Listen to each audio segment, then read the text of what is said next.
బాడీలో అండాశయాల్లో సిస్ట్ ఎందుకు తయారవుతుంది? సిస్ట్ తయారైతే ఖచ్చితంగా కంగారు పడాల్సిన అవసరం ఉందా? సో ఫస్ట్ మనము ఈ సిస్ట్ ఎందుకు తయారవుతుందో చూద్దాము.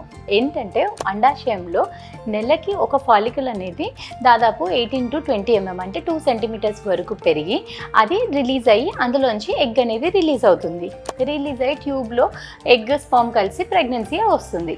కానీ కొన్ని కేసెస్లో అప్పుడప్పుడు ఎగ్ క్వాలిటీ బాగాలేకపోయినా కానీ, వేరే హార్మోనల్ ఇంబ్యాలెన్స్లో కానీ, లేకపోతే బ్లడ్ ఫ్లో ఏదైనా అబ్నార్మల్ ఉంటే కానీ అది ఎగ్ అనేది రిలీజ్ అవ్వదు.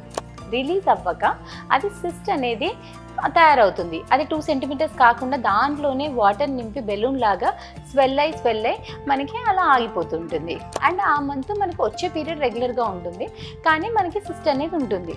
సో సిస్ట్ ఉంటే వీటిని ఫంక్షనల్ సిస్ట్ అంటారు. సిస్ట్ ఉంటే ఖచ్చితంగా అస్సలు కంగారు పడాల్సిన అవసరం లేదు. ఎందుకంటే ఇది ఒక సైకిల్ హార్మోనల్ ఇంబ్యాలెన్స్ వల్ల వస్తుంది. అండ్ వితిన్ 1 cycle లేకపోతే 1 or 2 monthsలో సిస్ట్ అనేది రిగ్రెస్ అవుతుంది.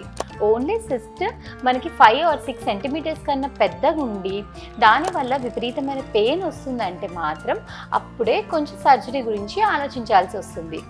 అది కూడా టాబ్లెట్స్ తోటి రిజాల్వ్ అవ్వకపోతే.